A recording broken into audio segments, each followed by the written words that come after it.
Hello everybody, and today is March 13th, it's a Saturday, and welcome to Enjoy the Games, where I, Nam, put in my 2 cents about games.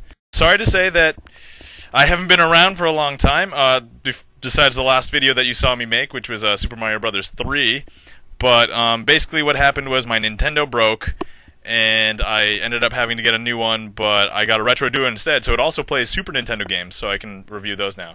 Also, I've been playing lots of other games so I could get my repertoire up of video games that I can review, so it's not just 8-bit, or at least it's not going to be, so better watch out for that. I've also been playing other games such as Starcraft 2 Beta, which I actually am in. I actually wrote a blog post about it, so let me post that over. That's gonna be over here or over there? No, over here. Okay. Anyway, so either way, the link will be in the description if you want to check it out. I also started playing Final Fantasy 13, and I have a ton of other games to play as well. So we're just gonna have to get to them. Anyway, also you might notice that today I have this microphone headset around my neck.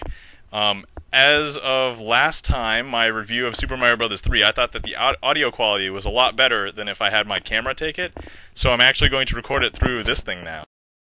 Let me just say, the game that I'm reviewing today is called Shadow of the Ninja for the Nintendo.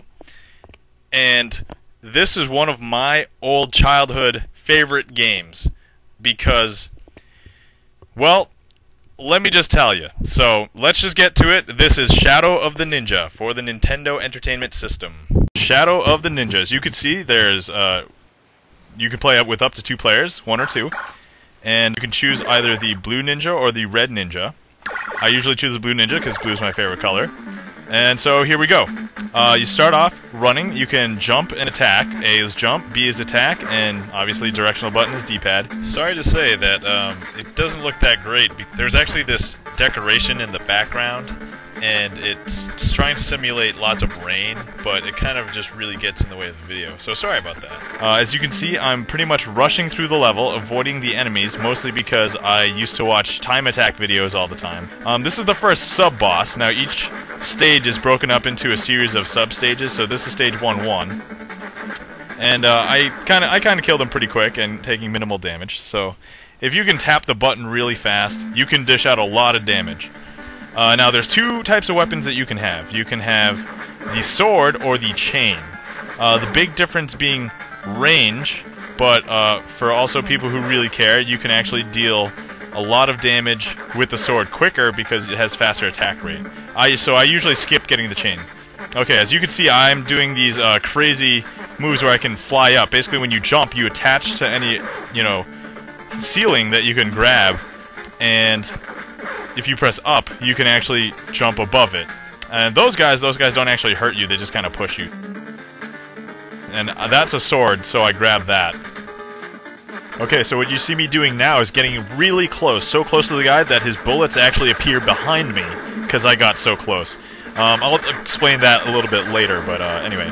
Crazy, I hate this guy. This thing is like a little monkey. As you can see, my range has increased, so basically, the more of that item, more of the sword or the chain, you'll get this extra like little wind blast that goes out. Oh, so if I didn't tell you already, your energy is in the upper left, and that number tells you how many of the projectile weapons that you have.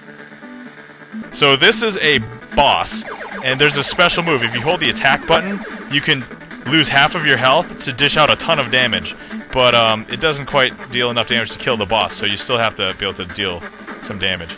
But there's actually a pattern to this specific boss. You can actually jump, and in between the 4th and the 5th volley of debris that he shoots up, and there's actually a little bigger gap.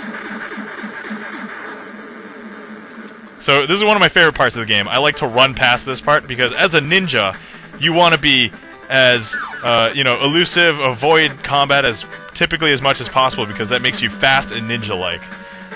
This particular guy is a pain in the butt to attack. You have to hit his head only, and it shoots little things.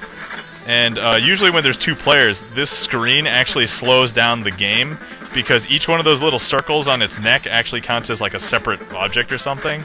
So, anyway, that's what you have to do for that.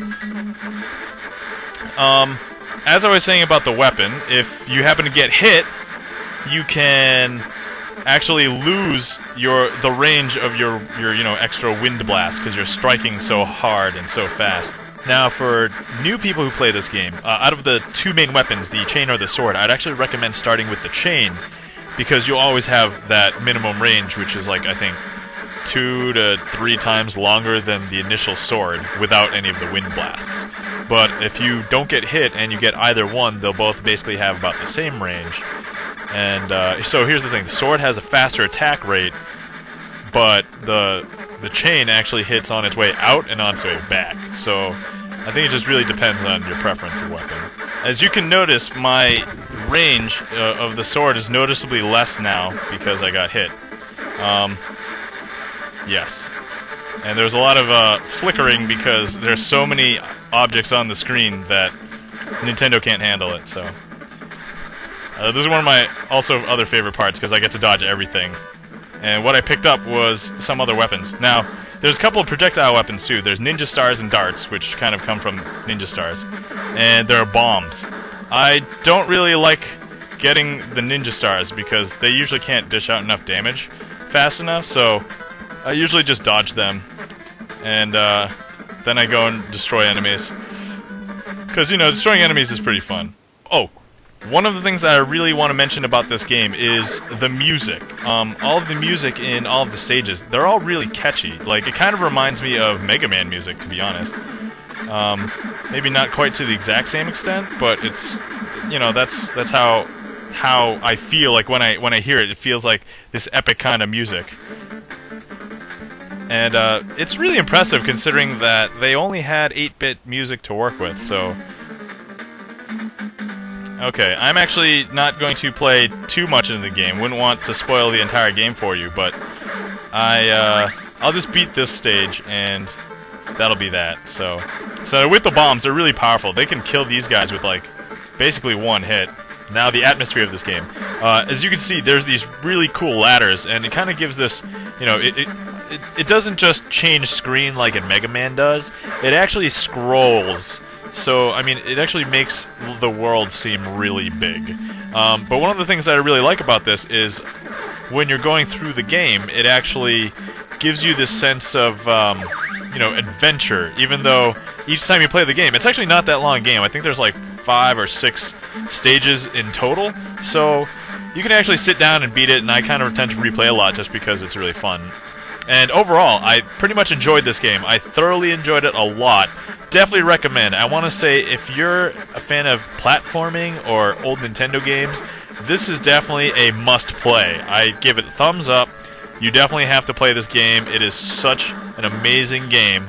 And I feel like it was one of the sleeper hits that pretty much nobody knew about. It's just one of those games that, you know, everybody should play, I feel, but that nobody knows about at all.